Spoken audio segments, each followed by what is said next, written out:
तो good evening. कल तक हम लोगों ने रेवेन्यू के बारे में क्लास में डिस्कस किया था। What is mean by revenue, revenue कहाँ से आता है किसी भी बिजनेस को। सो रेवेन्यू मीन्स, थोड़ा सा रिवाइज कर लेते हैं उसको, फिर आगे चलते हैं। So revenue means the amount received by the business, by selling the goods और बाय प्रोवाइडिंग द सर्विसेज। थोड़ा मैंने उसको मॉडिफाई करके दिया आपको, है ना, दिखाते के समय। So revenue may be generated by day to day activity of the business, such as हम लोग सेल करेंगे गुड्स को और रेवेन्यू जनरेट होगा बिजनेस के लिए। Apart from that, if I have a premise और मेरे पास मशीन भी है या मेरे पास जनरेटर है, मेरे पास कुछ, जैसे कल मैंने कहा था कि मेरे पास एक बड़ा हॉल है, तो मैं उसको अगर लेट आउट करता हूँ, रेंट पे देता हूँ, सो मुझे उसके बदले में क्या मिलेगा, रेंट मिल जाएगा। Apart from that, if I have idle money and if I invest in bank, say probably saving bank account, so उसके ऊपर मुझे इंटरेस्ट मिलेगा आगे चल के as a income, as a revenue. और सपोज मैं किसी के लिए काम करता हूँ कुछ, तो काम का जो है कंसिडरेशन वो मुझे मिलेगा कमीशन के तौर पे, तो commission is also my revenue. So ये बहुत बड़ी चीज है कि हम लोगों को रेवेन्यू पता होना चाहिए कि कौन से बिजनेस का क्या क्या रेवेन्यू होता है। ठीक है, सो हम लोग यहाँ पे हैं revenue. So discount received is also an revenue. What does it means? कि मैंने किसी के पास से कुछ गुड्स परचेस किया और एज अ रेगुलर कस्टमर मैंने एक्सपेक्ट करके चला कि भाई आप मुझे कुछ अमाउंट कम लगा दो, क्योंकि मैं नॉर्मली आपसे गुड्स परचेस कर रहा हूँ, ज्यादा क्वांटिटी में आपसे गुड्स परचेस कर रहा हूँ, सो आप मुझे कुछ डिस्काउंट ऑफर कीजिए या डिस्काउंट दीजिए। So I ask my supplier to provide me discount and he allows that.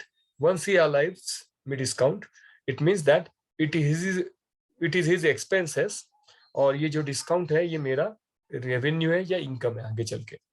So discount, I hope it is clear. Just minute, she is joining, I think. We'll wait for 2 minutes. She can join probably, yes. Yes, yes. So discount, जैसे मैंने कहा, ये भी एक revenue है जो आपको supplier offer करता है। मतलब 100 रुपीज का जो कमोडिटी है वो आपको उसने 95 में ऑफर किया, सो 5 रुपीज आपके बच गए। So it is again your benefit, your revenue, it is contributing to your revenue anyway. Apart from that, if I invest in shares, shares के भी आगे चल के आपको टाइप्स पढ़ने में आएंगे। If I invest in shares, I get dividend. Dividend is nothing but something which is paid by the company out of their profit. Dividend normally corporate देते हैं, कंपनी देती है, पब्लिक कंपनी, गवर्नमेंट कंपनी। ये जो companies है ये क्या करते हैं, अपने शेयर होल्डर को या मेंबर को डिविडेंड ऑफर करते हैं। ठीक है, ये क्यों ऑफर किया जाता है? Because these people have invested their money into the business of company as capital. ठीक है, so dividend is again a revenue. Apart from that, आज अभी नया एक कंसेप्ट आगे शुरू रखेंगे कि what is mean by expenses. वैसे सबको पता है एक्सपेंसेस क्या होता है, we all know what is expenses is all about. फिर भी एक नए तरीके से सोचेंगे कि from business perspective what does it mean, ये एक्सपेंसेस किसे कहा जाएगा, है ना। तो what will be called as expenses as such. So basically कोई भी एक्सपेंस किसी भी कंपनी के लिए, किसी भी बिजनेस के लिए क्या होता है पता है? It is a cost. ये किसी भी बिजनेस के लिए क्या होगा? कॉस्ट होगा। ठीक है, money incurred out of pocket is a expense. बहुत सिंपल चीज में बोल दिया मैंने, सिंपल तरीके से बोल दिया। मनी इनकर on various activity in the business is again called as expense. For example, a business may produce goods and may provide services for that purpose. ऐसा हो सकता है कि गुड्स और सर्विसेज प्रोवाइड करने के लिए भी कुछ एक्सपेंसेस आते हैं। गुड्स और सर्विसेज प्रोवाइड करने के लिए भी एक्सपेंसेस आते हैं। फॉर एग्जाम्पल, सर्विस प्रोवाइड करने के लिए एक्सपेंसेस कैसे आते हैं? मैं एक बिजनेसमैन हूँ, मुझे सुबह उठ के 6:30 बजे आपके कोचिंग पे आना होता है। सुबह मैं बैच लेता हूँ, शाम तक बैचेस लेता हूँ, बीच में और भी जगह जाके पढ़ा रहा हूँ फिलहाल, एज यू नो। सो जब भी मैं बाइक लेके निकलता हूँ घर से, कोचिंग सेंटर पे आ रहा हूँ, I'm supposed to incur traveling expenses in the form of petrol cost. Hope you understand. ये हर एक बिजनेसमैन को आने जाने का खर्चा ये लगता है, travelling cost. It is again expenses of the business. तो बिजनेस में कोई भी एक्टिविटी करने के लिए हम लोगों को कुछ न कुछ आउट ऑफ पॉकेट इनकर करना पड़ता है. Suppose if I am running my coaching institution as you know, तो वहां पे हम लोग सर्विस प्रोवाइड कर रहे हैं, एजुकेशन प्रोवाइड कर रहे हैं, तो वहां पे भी हम लोगों को कुछ एक्सपेंसेस करने ही पड़ते हैं. ठीक है. So for example, if that particular place is on rental basis, so I'm supposed to incur rent expenses. If obviously अगर लाइट बिल मेरे पास है तो मुझे लाइट बिल भी पे करना पड़ेगा. और मेरे लिए हो सकता है, मेरा अगर बिजनेस ऐसा है कि मुझे बहुत सारे टेलीफोन कॉल भी करने पड़ते हैं अलग अलग जगह पे, पेरेंट्स को, स्टूडेंट्स को. So I'm supposed to incur telephone expenses और mobile expenses also. Apart from that आजकल हम लोग डेटा भी रिचार्ज कर रहे हैं. In order to run this session online we need money, है ना. तो हम लोगों को क्या होता है, हम लोग डेली बिजनेस करते समय क्या करते हैं, कुछ न कुछ एक्सपेंसेस इनकर करते ही है. सो एक्सपेंसेस को आगे चल के हम लोग भविष्य में जो टॉपिक पढ़ेंगे उसमें हम लोगों को आएगा डायरेक्ट एक्सपेंसेस और इनडायरेक्ट एक्सपेंसेस. फिलहाल के लिए बहुत ज्यादा डिटेल में नहीं जा रहा हूँ एक्सपेंसेस के, but cost which business incur for producing goods and for providing services is called expenses. तो सर्विस या गुड्स प्रोड्यूस करने के लिए हम लोगों को एक्सपेंस इनकर करना पड़ता है. ठीक है. अगला जो पॉइंट है, एक्सपेंसेस के एग्जांपल दे रखे हैं इन लोगों ने इसी में. They said it includes payment of the wages. See if understand, अगर मेरा मैन्युफैक्चरिंग कंपनी है, if I have my own factory, मैंने वर्कर लगा रखे फैक्ट्री में काम करने, so I am suppose to pay them wages for their work performance. ठीक है. उन्होंने जो काम किया उसके लिए मुझे उनको क्या रिवार्ड करना पड़ेगा, वेजेस के फॉर्म में रिवार्ड करना पड़ेगा, because they are devoting their time, they are devoting their labour. और जब लेबर काम करता है, वर्कर काम करता है, my job as a businessman is to reward them with the appropriate wages, है ना. अमाउंट ऑफ वेजेस जो भी है उसको पे करना जरूरी है. I think Harshada is still facing some trouble with the joining session. Anyway, we can share the session later. Yes, apart from that, expenses में सैलरी भी बोला है. So सैलरी हम लोग वर्कर को नहीं पे करते हैं, सैलरी हम लोग लेबर को नहीं पे करते हैं. Salary is paid to the employee. Worker में और एम्प्लॉय में फर्क है. एम्प्लॉय ये नेसेसरीली क्या बोलते हैं हम लोग, ऑफिस का काम करता है, नेसेसरीली मशीन पे काम नहीं करता है. और हो सकता है जिसको हम लोग वेजेस पे कर रहे हैं, he is working on some machines, और हो सकता है एज अ वर्कर के तौर पे वो क्या काम कर रहा है किसी फैक्ट्री में. मे बी फिर क्लीनिंग एक्टिविटी भी हो सकता है कि भाई वो फैक्ट्री क्लीन कर रहे हैं, that is again a labour. वो एम्प्लॉय नहीं है, वो वर्कर के तौर पे उसको ट्रीट किया जाएगा, उसको वेजेस पे करेंगे हम लोग. Workers are blue collared employee. ठीक है. जिनका नॉर्मली ड्रेस का जो आप कलर देखोगे तो ब्लू कॉलर होगा. और सैलराइड पीपल जो है, these are white collar people, है ना.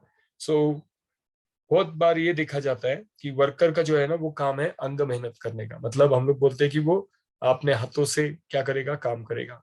इन द सेंस कुछ उठाना है, कुछ कहीं पे शिफ्टिंग करना है, लोडिंग अनलोडिंग करना है गुड्स का, that is the work of the worker. या कुछ प्रोडक्शन प्रोसेस में मशीन्स के ऊपर काम करना है, गुड्स प्रोड्यूस करने का काम है. सो ये वर्कर का काम है. और हम लोग जिसको सैलरी पे करते हैं, that is generally called as employee. ये लोग नॉर्मली क्लेरिकल लेवल का काम करते हैं, ऑफिस लेवल का काम करते हैं, या हो सकता है कंप्यूटर पे कुछ ऑपरेशंस परफॉर्म कर रहे हैं, कंप्यूटर ऑपरेशंस. तो ये टाइप का काम नॉर्मली सैलराइड एम्प्लॉय का होता है. Apart from that, there is something called freight. It is again a kind of expenses. ठीक है. फ्रेट क्या होता है? फ्रेट जो है एक तरीके का एक्सपेंस है जिसमें हम लोग क्या करते हैं, कुछ खर्चा करते हैं in order to bring goods from one location to another location. For example, मैंने सपोज किसी दिल्ली से प्रोबेबली कुछ मटेरियल मेरा ऑर्डर किया, कुछ मटेरियल मेरे बिजनेस के लिए, और वो फ्लाइट से आ रहा है। सो अगर मटेरियल फ्लाइट से आ रहा है तो उसका मुझे अलग से पेमेंट करना पड़ता है, उसको फ्रेट बोलते हैं हम लोग। और जो भाड़ा है, फ्रेट मतलब एयर फ्रेट बोलते हैं, एयर एयर फ्रेट। सो उस तरीके से हम लोग क्या करते हैं, we bring the, just a minute, Harshada is unable to join, no problem, it's okay, she is having network connectivity issue. Anyways, I hope you people are at least getting my voice properly. Pooja and क्या नाम इसका, Sony. Yes, sir. That's good. So she's not able to join us due Yes, to sir. network issue. Okay. पर freight जो है, दो तरीके के freight है। एक तो एयर फ्रेट होता है, अगर आप एयर से, बाय एयरवेज से क्या कर रहे हो, गुड्स लेके आ रहे हो आपके बिजनेस के लिए। Apart from that railway freight भी होता है, आप रेल से माल मंगा रहे हो, माल गाड़ी आती है देखिए आप रेलवे की, है ना। सो उसका फ्रेट पे कर रहे हो as a businessman when you are bringing goods in your business. She is able to join probably, let's सी।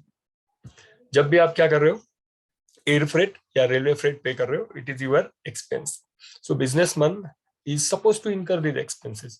सोचिए मैं एयर फ्रेट नहीं पे करूंगा, ऐसा कभी हो सकता है क्या? फिर तो आप गुड्स ही परचेस नहीं कर पाएंगे, है ना। तो ये गुड्स परचेस करने के टाइम पे कुछ कुछ एक्सपेंसेस आप,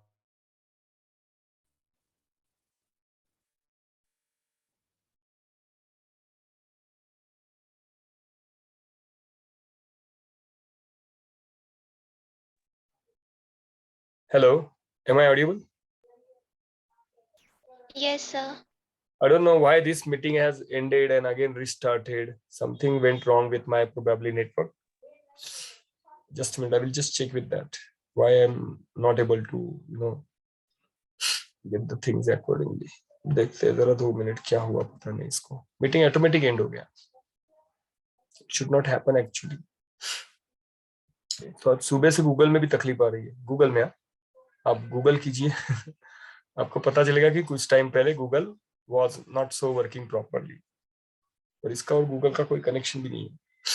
चलिए कोई बात नहीं। फ्रेट जो है ये एयर फ्रेट और रेलवे फ्रेट जो है, इसके लिए हम लोग एंकर करते हैं जब हम लोग रेलवे से या एयर से क्या मंगा रहे हैं, गुड्स अपने बिजनेस में मंगा रहे हैं। So this freight I am suppose to pay, this is a direct expenses. जो भी एक्सपेंसेस गुड्स के कनेक्शन में होता है हम लोग उसको बोलते हैं डायरेक्ट एक्सपेंसेस, और जो एक्सपेंसेस गुड्स के कनेक्शन में नहीं होते उसे हम लोग बोलेंगे इनडायरेक्ट एक्सपेंसेस। चलो कोई बात नहीं, वो क्लासिफिकेशन आगे चल के आएगा कभी भविष्य में। समाउ ये आगे का जो एक्सपेंस है, this is called as advertisement expenses. Majority of the business months put huge money on advertisement expenses, क्योंकि ये ऐसी एक चीज है कि जो आपके बिजनेस का रेवेन्यू बढ़ाने में मदद करता है। So if you do huge advertisement you attract many customers in your business. So advertisement is again expenses, ये indirect expenses है, it is not a direct expenses। ठीक है, आगे रेंट, कि हम लोगों ने अगर किसी का जगह ले रखा है रेंटल बेसिस पे, सो उस केस में हम लोगों को रेंट पे करना होता है, तो rent is again our expenses. I think Puja is also not able to connect, कुछ दिक्कत आ रही है शायद। उसका भी नेटवर्क इशू है सर। हाँ सेम ईयर, एक्चुअली थोड़ा फ्लक्चुएशन है ही आज। एनीवेज, हाँ wait for couple of minute, otherwise we will continue tomorrow, no issues. वैसे भी मेरी इच्छा ये थी कि आज मैं ऑफ नहीं लेना चाहता था, वैसे यहाँ पे अभी भी बारिश है सिटी एरिया में। Anyway, but rent as we know it is a expense we incur for mainly, कि हम लोग क्या कर रहे हैं, किसी हॉल को रेंट पे ले रहे हैं, किसी जगह को रेंट पे ले रहे हैं। हम लोग अगर ले रहे हैं तो उसको हम लोग पे करेंगे एक्सपेंसेस को। जिसका हॉल है उसका वो इनकम है ना, जो रेंट पे दे रहा है, और जो ले रहा है ऑब्वियसली उसका वो एक्सपेंसेस है। Apart from that this insurance means insurance premium, हम लोगों ने क्या किया, इंश्योरेंस का प्रीमियम का हफ्ता भरा, तो ये हम लोगों का एक्सपेंसेस है। ऐसे बहुत सारे एक्सपेंसेस है, even you can name the many expenses from your end, है ना। तो somehow, just minute, there is a huge fluctuation in networks anyway. So even you can name the many expenses such as printing stationery, commission expenses, है ना, salaries, ये तो हम लोगों ने ऑलरेडी डिस्कस कर लिया। उसके अलावा है जो क्या बोलते हैं हम लोग, डिस्काउंट अलाउड, हम लोगों ने किसी को डिस्काउंट अलाउ किया। बहुत सारे एक्सपेंसेस है, इलेक्ट्रिसिटी एक्सपेंसेस है, transportation expenses, foreign tour expenses हो सकता है, एंटरटेनमेंट एक्सपेंसेस करती है कंपनी इनकर बिजनेस के लिए। एक्सपेंसेस की वैरायटी बहुत है। So all sort of expenses are included and merged here under this head.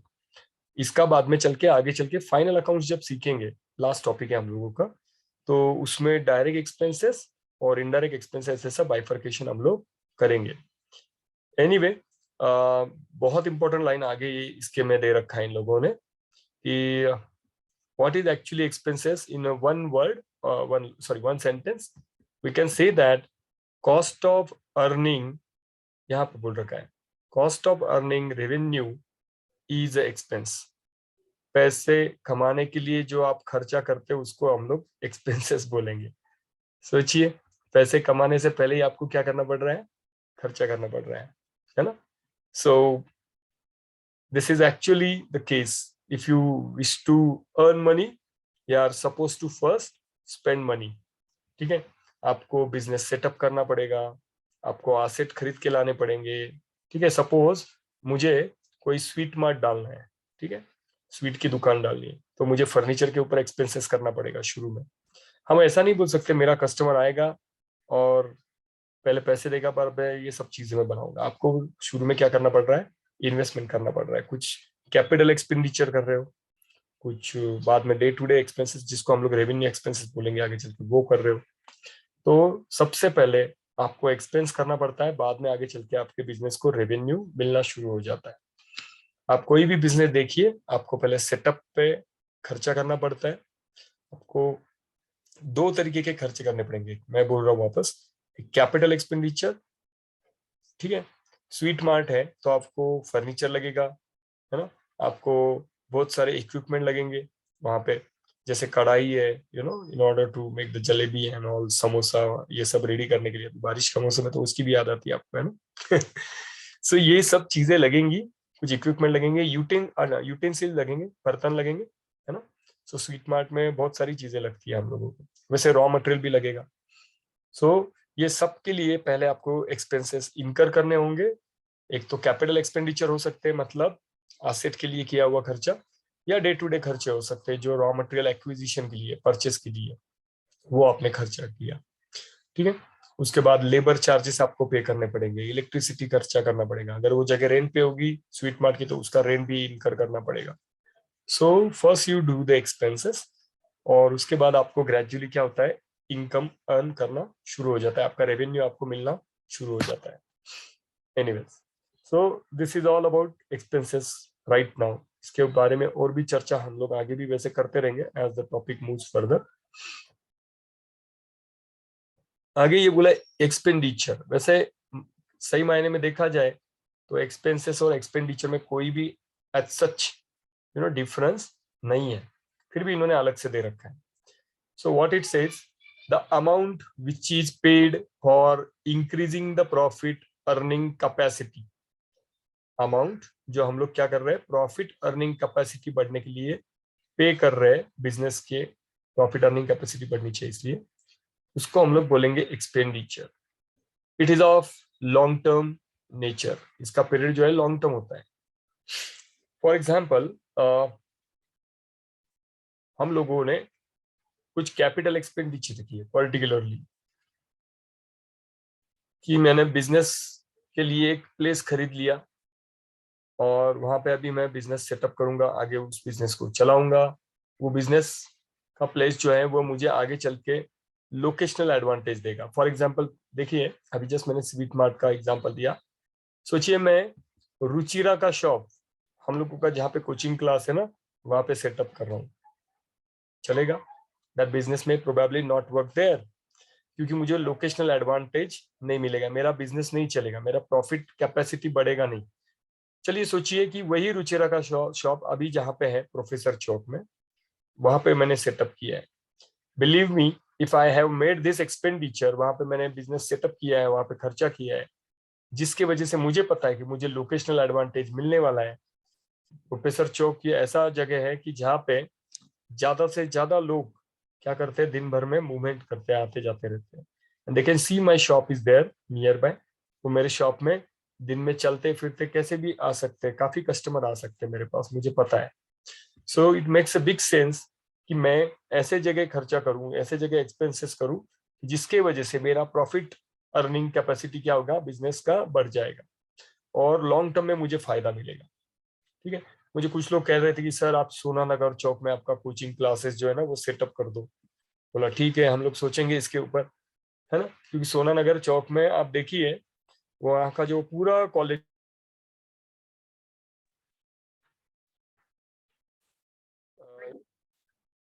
Yes actually ये वापस डिस्टर्ब हो गया। Some network fluctuation is still there friends. मुझे लगता है हम लोग एक्सपेंडिचर करके ही रुकेंगे, है ना, क्योंकि ये वापस आ जा रहा है, ये दूसरी बार हो रहा है अभी अभी इसके साथ, है ना। हम लोग भले ही कल कंटिन्यू कर लेंगे इसको, है ना। बट मैं ये बोल रहा था, कुछ लोग मुझे ये बोल रहे थे कि आप सोनानगर चौक में आपका कोचिंग क्लासेस सेटअप कीजिए ताकि आपको लोकेशनल एडवांटेज मिलेगा। सोनानगर चौक में अगर आप देखते हो करंटली क्या सिचुएशन है पता है, कि साइंस के कोचिंग सेंटर बहुत वहां पे खुल गए हैं। और बहुत सारे पेरेंट्स जब साइंस के कोचिंग की इंक्वायरी करने जाते हैं या बच्चे इंक्वायरी करने जाते हैं, सो दे अंडरस्टैंड कि यहाँ पे कॉमर्स का एक भी कोचिंग नहीं है ना, उनको ये समझ आता है। सो आजू बाजू में नजरें होती हैं इन लोगों की कि भाई यहाँ पे कौन से कोचिंग क्लासेस है। सपोज चेक कीजिए, एक सोच के देखिए कि अगर मेरा कोचिंग सेंटर सोना नगर के वो जो कॉलोनी है जहाँ पे साइंस के बच्चे आके पढ़ते हैं, तो उस जगह पे अगर हम लोग सेटअप करते हैं, so what will happen, I will get the probably locational advantage. Many people who are moving through that road, है ना, उस रोड से जो आ जा रहे हैं, specially students and parents, they can easily tackle. यहाँ पे बाकी सब एकेडमीज क्या है, साइंस वाले हैं और एक एकलौता कॉमर्स का एकेडमी है। तो हो सकता है हम लोगों के कॉमर्स के क्लास के लिए वहां पे एरिया में डिमांड अच्छे से बढ़ जाए। डिमांड बढ़ गया, लोगों ने एडमिशन लेना शुरू कर दिया, तो मेरा बिजनेस का रेवेन्यू बढ़ेगा, ऑटोमेटिकली मेरे बिजनेस का प्रॉफिट भी बढ़ेगा। अभी और गेटिंग दिस मच। अभी तो कोई इशू नहीं आ रहा है मुझे लगता है, तब तक थोड़ा और एक मुद्दा कवर अप कर लेते हैं। देखते हैं जब तक as long as we are comfortable. Income क्या होता है ये भी समझ लेते हैं, रेवेन्यू और इनकम में फर्क है। इनकम क्या सीन है, सो अगला जो है पॉइंट नंबर 18 जो आपको स्क्रीन पे दिखाई दे रहा है, income. What is income is all about, so amount which increases the capital, ऐसा रकम की जिसके वजह से आपका बिजनेस का कैपिटल क्या हो गया, बढ़ गया, इसको हम लोग बोलेंगे इनकम। ये बहुत इंपॉर्टेंट चीज है। सिर्फ रेवेन्यू नहीं बढ़ा, पैसा नहीं आया आपके पास, कैपिटल भी बढ़ा है आपका बिजनेस का, तो इसको हम लोग क्या बोलेंगे, इनकम बोलेंगे। ऐसी रकम कि जिसकी वजह से आपका कैपिटल बढ़ गया, बिजनेस का जो कैपिटल है, भांडवल जो है आपका, जो आपने लाया था शुरू में, उसमें वृद्धि हो गई, वो बढ़ गया। So in that case we can say that my income is growing, या इनकम मेरा बढ़ गया। So the excess of revenue over excess of revenue over the expenses is called income. तो इनकम का फॉर्मूला क्या बन गया, इनकम का फॉर्मूला हो गया रेवेन्यू, जितना मेरे पास आया पैसा, income is equal to revenue minus expenses, revenue minus expenses is equal to income. मुझे जितना पैसे मिले गुड्स बेच के, उसमें से मैंने माइनस कर दिए एक्सपेंसेस मेरे बिजनेस के, तो मुझे जो बचा हुआ है that is called as income. So income का फॉर्मूला बहुत आसान है कि जितना मेरा रेवेन्यू हो रहा है bye selling the goods, bye providing the services, by getting the interest, commission, rent etcetera, और उसमें से अगर मैं एक्सपेंसेस हटा दूं, माइनस कर दूं, तो मुझे जो प्राप्त होगा, मुझे जो मिलेगा, that will be called as income. So income is equal to revenue minus expenses. So ये एक अपने को ख्याल में रखना पड़ेगा, ऐसी चीज जिसकी वजह से मेरे कैपिटल का बैलेंस बढ़ रहा है, उसको हम लोग इनकम बोलेंगे। इधर नीचे वापस वो इक्वेशन बोल रखा है इन्होंने। So actually what is loss, है ना, लॉस क्या होता है, लॉस कुछ नहीं, जो पैसा हम लोग खो देते हैं ना, मतलब कभी कभी हम लोग बोलते कि ऐसा पैसा कि जो हम लोगों ने एक्सपेंड कर दिया, उसको हम लोग लॉस भी बोल सकते हैं। For example, when expenses are incurred more than the revenue, मेरे पास खर्चे ज्यादा हो गए और पैसे कम आ रहे हैं, तो हम लोग बोलेंगे it is a loss making situation. ठीक है। सपोज फॉर एग्जाम्पल, मेरा अर्निंग जो है वो महीने का 50,000 रुपए है, और मुझे जो खर्चे हो रहे हैं बिजनेस में वो 60,000 है। सो मुझे ज्यादा पैसा स्पेंड करना पड़ रहा है। शायद हो सकता है मैं घर से स्पेंड कर रहा हूँ, है ना, या हो सकता है मैंने किसी से उधार ले रखे और फिर मैं स्पेंडिंग कर रहा हूँ। तो मेरा अर्निंग कम है और मैं खर्चे ज्यादा कर रहा हूँ। So it means it is a loss making situation for my business. So I should not run such A business if it is a loss making. अगर लॉस हो रहा है मेरे बिजनेस में मुझे, तो ऐसा बिजनेस मैंने कुछ साल में रिव्यू करके उसको डिसकंटिन्यू कर देना चाहिए। काफी लोग क्या करते हैं, जब भी लॉस होता है उसको देखते नहीं है आगे, वैसे ही बिजनेस को कंटिन्यू रखते हैं। लॉस हो रहा है तो 1 2 3 साल देख के आपको सही डिसीजन लेना चाहिए, बिजनेस को बंद कर देना चाहिए। सो लॉस के वजह से आपका जो खुद का कैपिटल जो बिजनेस में डाला था वो क्या हो जाता है पता है, कम हो जाता है। So this reduces capital of the business. Loss की वजह से आपका बिजनेस का कैपिटल क्या हो रहा है, कम हो रहा है, क्योंकि आप क्या कर रहे हो, खुद का कैपिटल बिजनेस चलाने के लिए यूज कर रहे हो। लॉस हो रहा है फिर भी वही कैपिटल यूज करे जा रहे हो। सो लॉस के टाइम पे आप लोगों को रिव्यू करना चाहिए whether I should continue my business operation और नॉट, और एक दिन बिजनेस सोच समझ के बंद कर देना चाहिए या दूसरा बिजनेस स्विच करना चाहिए। This is the good idea. Anyway, exactly loss का जो अपोजिट है उसको हम लोग बोलते हैं गेन। ठीक है, गेन मतलब फायदा। गेन, गेन का एक सिंपल एग्जांपल बोलता हूँ। नॉर्मली आजकल एक ट्रेंड आ चुका है यंग जनरेशन में झटपट पैसे कमाने। So people keep investing their money in the share market. Share market में क्या करते हैं हम लोग, पैसा लगाते हैं। फॉर एग्जाम्पल, सपोज मैंने कोई शेयर्स जो है वो मान लीजिए से अबाउट 100 रुपीज में परचेस किया, 100 रुपीज में, और शेयर बाजार में, शेयर मार्केट में तेजी होने के कारण उस शेयर्स के प्राइसेस बढ़ गई, और मैंने सोचा कि चलो इस शेयर्स को हम लोग अभी निकाल बेच देते। So suppose the price of shares is now about 600। ठीक है, तो नेट इफेक्ट, मैंने अगर 100 रुपए का शेयर 600 में बाजार में बेच दिया। ठीक है, मैं कमीशन को इग्नोर कर रहा हूँ या ब्रोकरेज को इग्नोर कर रहा हूँ फिलहाल। But if it is so, तो मुझे पता है कि 100 रुपए का शेयर अगर 600 रुपए में मैं बेचूंगा, so I will be earning gain. मुझे क्या होने वाला है, फायदा होने वाला है।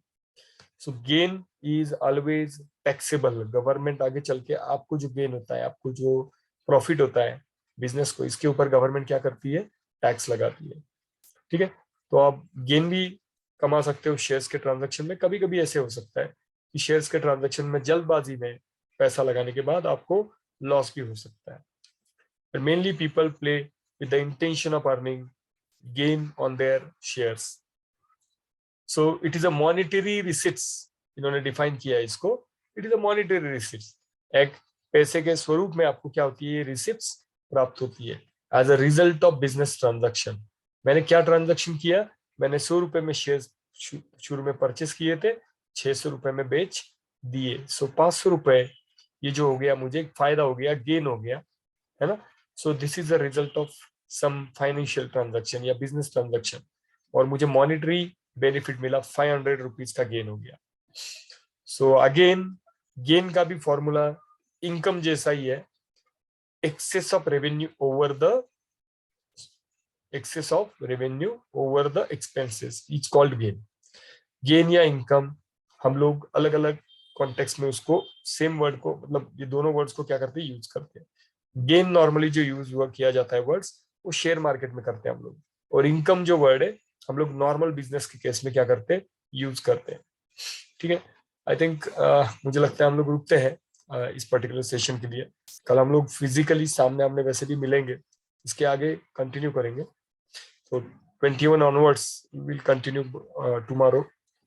ठीक है, कुछ आपकी शंकाएं होंगी, आपको पूछना है, आप अभी भी पूछ सकते हो। We have still 5 minutes left to end up with this meeting. Otherwise you can ask me in classroom also. ये कल लिखा के दे दूंगा आपको, इसके आगे का जो पोर्शन है। अभी बहुत डिस्कशन बाकी है हम लोगों का वैसे इसमें। कोई शंका है तो आप पूछ सकते हो।